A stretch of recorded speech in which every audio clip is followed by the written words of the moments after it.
Assalamualaikum warahmatullahi wabarakatuh.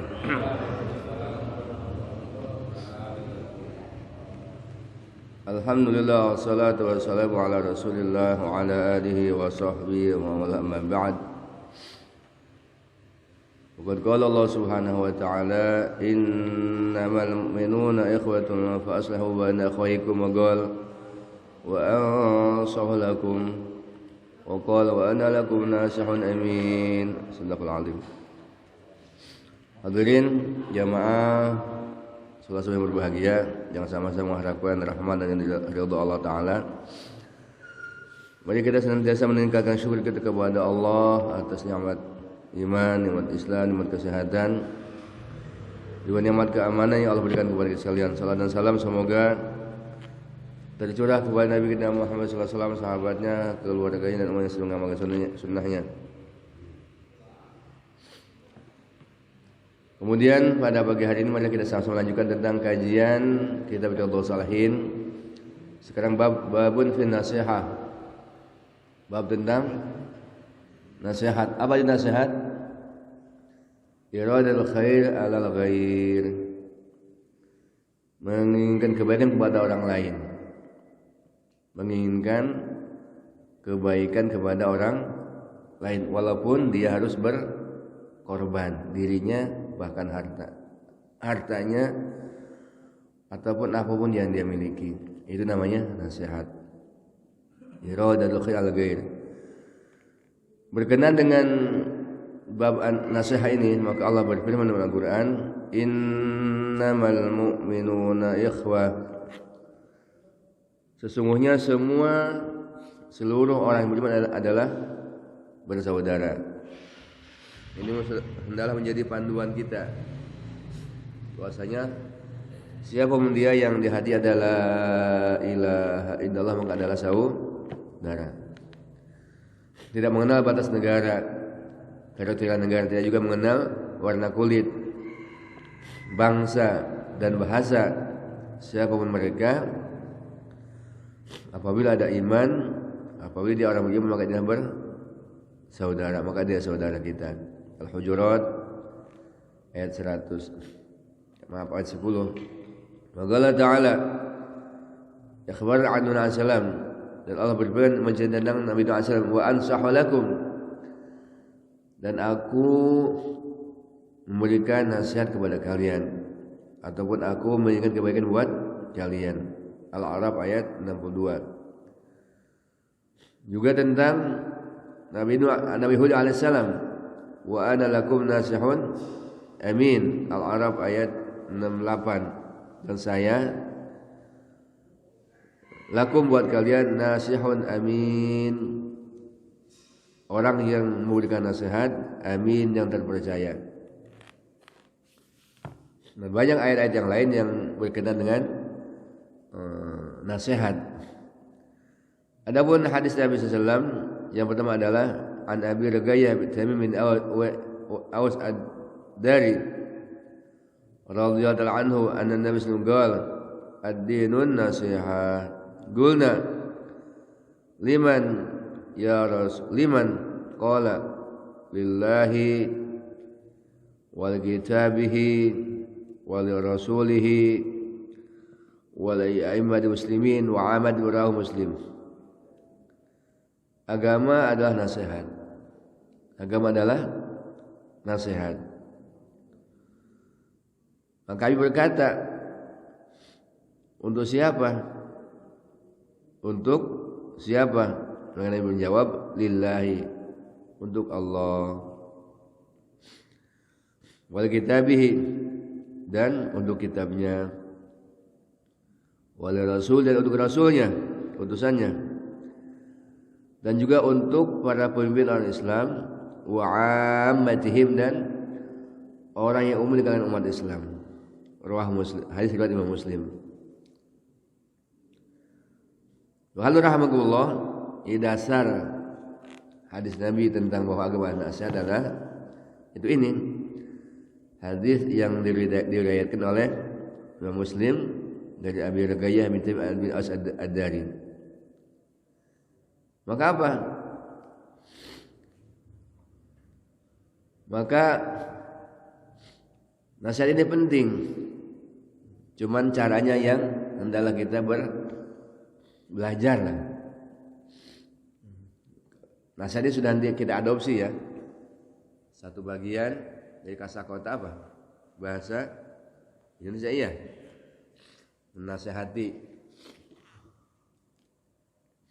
Caranya beda ketika kita memberikan nasihat kepada orang tua atau anak orang itu beda. Demikian pula ketika istri kepada suami atau iya. Demikian juga bawah kepada atasan. Ada cara-caranya.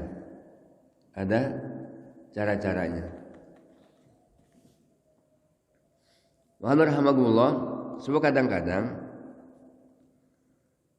keinginan baik kita ataupun nasihat kita kepada orang lain belum tentu diterima. Tapi memang patokannya jangan begitu. Kalau kita ingin memberikan nasihat, memang jangan ingin diterima gitu, atau jangan harus diterima. Walaupun demikian, maka tetap hendaklah kita belajar hikmah dalam memberikan nasihat. Ada orang memang cukup dengan sindiran. Cukup dengan sindiran. Ada orang. Sebagai contoh, dulu zaman Nabi itu ada orang yang gondrong. Nabi bilang di hadapan sebaik-baik laki-laki ada siapa kalau tidak gondrong rambutnya. Kalau tidak panjang rambutnya, panjangnya udah kayak perempuan, terlalu panjang gitu kan. Ada juga cara Nabi memberikan nasihat kepada orang itu, kalau dia imannya kuat, tapi dia tidak tahu.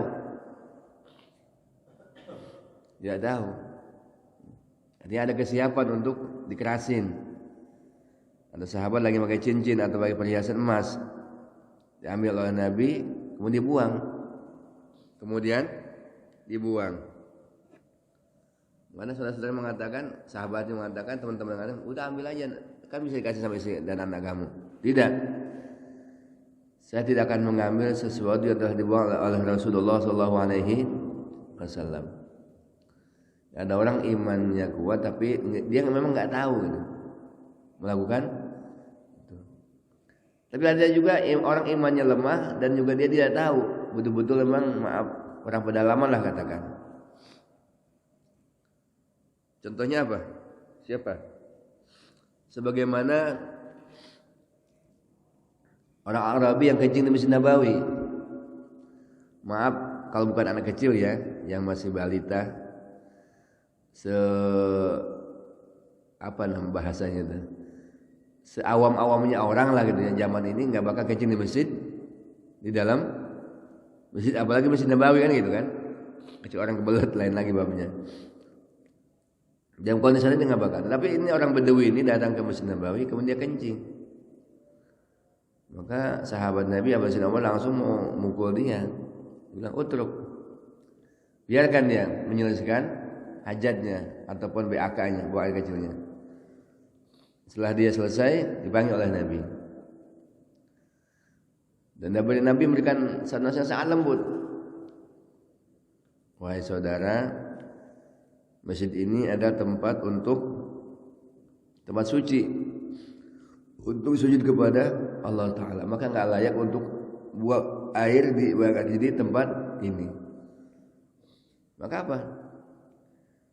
Maka orang Badawi ini, orang Arabi atau orang Badawi ini sangat terkesan dengan kelembutan nasihat Nabi Sallallahu Alaihi Wasallam.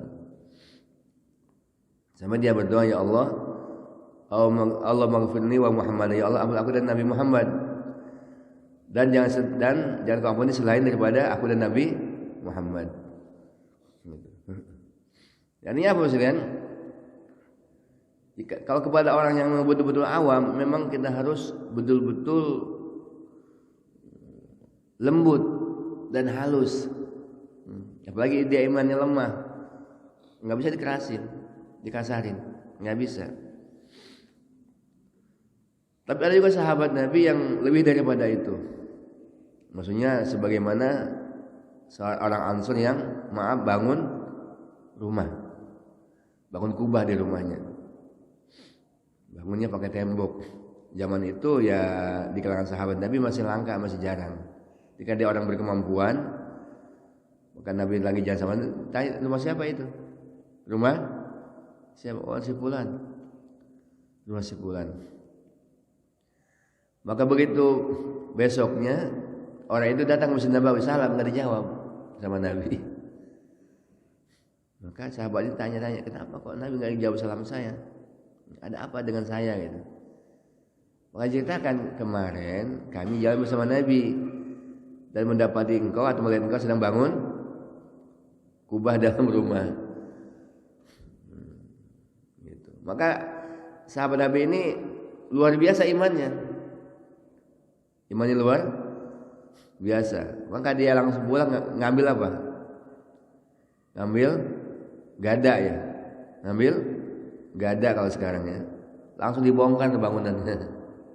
Langsung dibongkar. Langsung dibongkar. Ini iman luar biasa nih, Mas. Dan Nabi pun memperlakukannya juga demikian. Artinya kalau pada orang-orang yang memang kadang imannya kuat dan dia tahu cuma dia sedang lalai, dia tahu cuma sedang lupa ataupun terlena, dengan cara itu boleh gitu. Dia apa? Didiemin gitu kan. Jadi didiemin.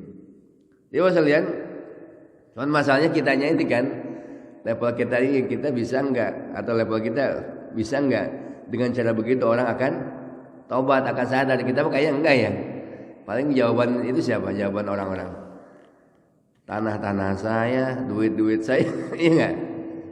Ini enggak apa urusannya dengan, kan iya, kan pasti begitu. Karena memang dua hal, kita juga bukan Nabi, bukan Rasul, bukan yang maksum, bukan iman yang kuat, yang jamaahnya pun atau orang yang kira begini juga sama. Iman lemah, ekonomi kuat, ya enggak? Apa yang dia mau dia beli gitu kan, dia bangun misalnya. Tapi artinya kalau memang dalam satu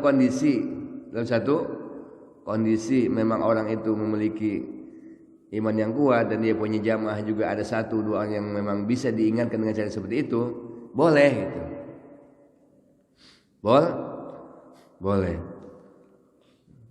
Ada emang dikerasin sedikit, ambil langsung dibuang, ada juga. Juga ada sahabat Nabi yang juga memiliki level keimanan seperti itu. Siapa di antaranya?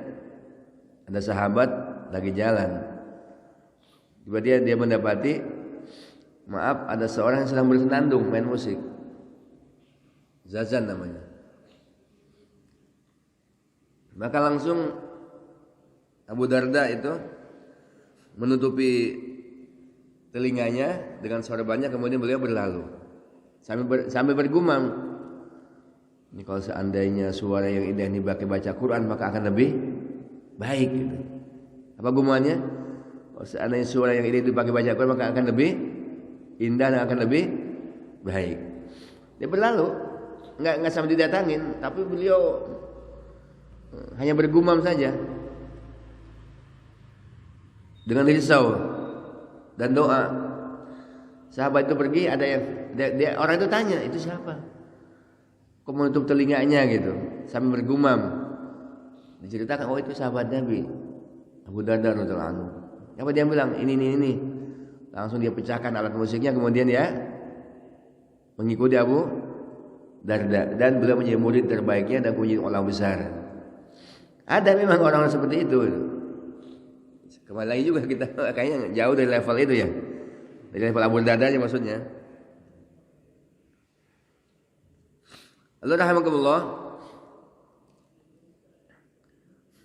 Intinya adalah kalau kitanya orang-orang biasa, ya berikanlah nasihat dengan cara yang lemah lembut, dengan bahasa yang halus, dengan bahasa yang santun, dengan bahasa yang mudah dimengerti dan dipahami.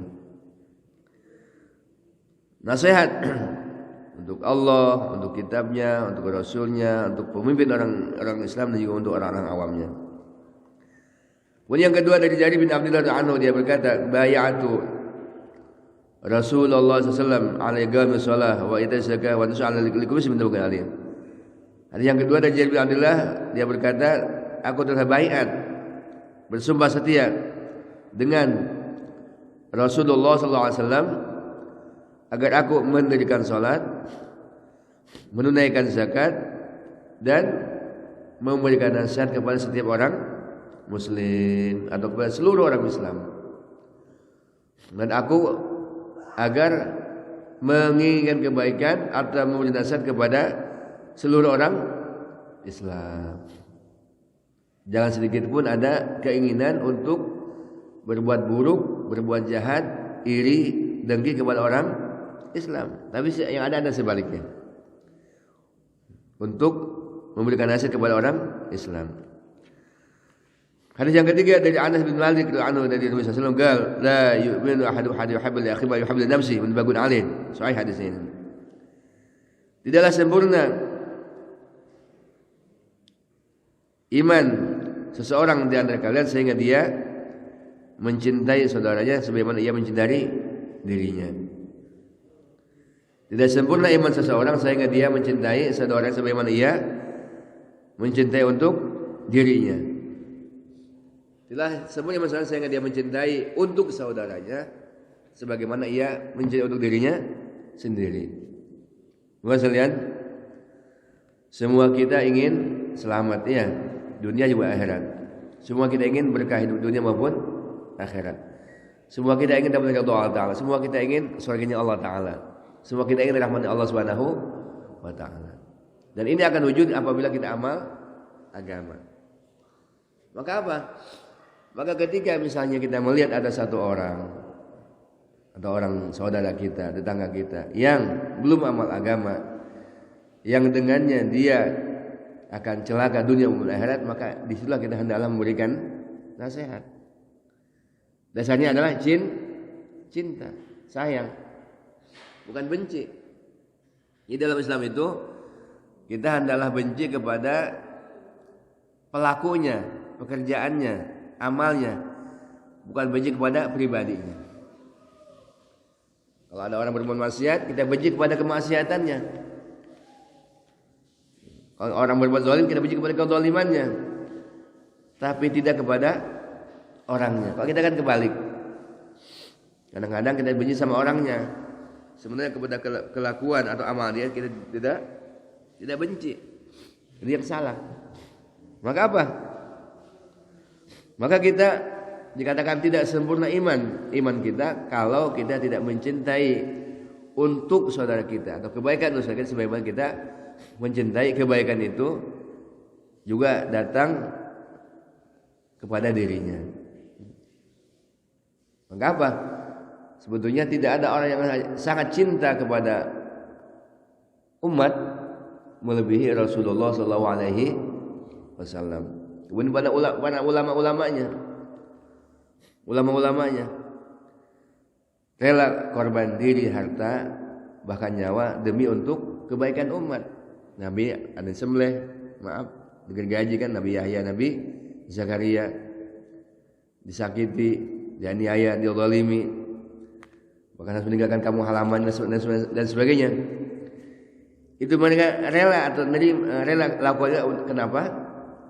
Karena untuk kebaikan gaumnya, untuk kebaikan umatnya, untuk kebaikan umatnya. Maka rahmatullah, kalau kita membiarkan, apalagi dia itu anak kita, istri kita, saudara kita, tetangga kita, kalau mereka sedang melakukan satu kemunkaran, maka hakikatnya kita nggak sayang. Contoh yang mudah, anak kita masih tidur subuh ini, bukan subuh, tidak kita bangunkan, kita padahal kita sudah tahu kalau saat ini dia tidak bangunkan, tidak bangun dengan alasan kasihan, tidak. Justru kalau kita nggak bangunkan berarti bukan kasihan, berarti bukan sayang, sebaliknya tidak sayang. Karena konsekuensi akibat Adab yang akan diterima ketika dia meninggalkan sholat adalah sangat berat. 28 juta tahun diazab kalau nggak tobat ya, kalau mati sebelum diazab oleh dalam neraka. Bagaimana kalau berkali-kali dan seterusnya? Maka pengertian ayat ku anfusakum adalah apa? Ku anfusakum adalah apa? Telah jaga dirimu dan keluar. Maksudnya apa? Alimu ad-din, ajarkan mereka ilmu agama. Sebagai bentuk sayang kita kepada anak istri apa? Hidupkan taklim di rumah-rumah kita. Hidupkan taklim di rumah kita. Ya, baca satu hadis, dua hadis. Boleh riyadhus shalihin, boleh fadil amal, lebih bagus kan ada syarahnya kan, ada penjelasannya. Itu bentuk sayang. Sebab apa sekalian? Dengan mendengarkan fadilah-fadilah amal, ilmu-ilmu agama akan tumbuh syauq warraghbah, kerinduan, kecintaan untuk amal agama. Untuk amal agama. Untuk amal agama, kecintaan kepada amal agama. Yang dengannya akan membawa keselamatan kepada dia juga kepada kita. Allahu akbar. Mudah-mudahan Allah Ta'ala anugerahkan kepada kita sayang, cinta kepada saudara kita sebagaimana kita cinta atas diri kita. Mohon maaf yang agak sedikit travel. Nah ini, barangkali ada yang bertanya Pak sebelum ditutup? Ada yang bertanya?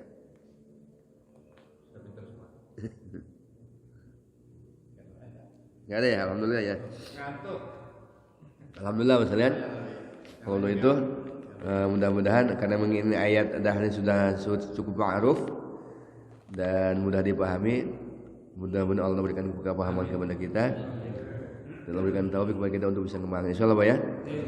Subhanakallahumma wa bihamdika asyhadu an la ilaha illa anta astaghfiruka. Assalamualaikum warahmatullahi wabarakatuh.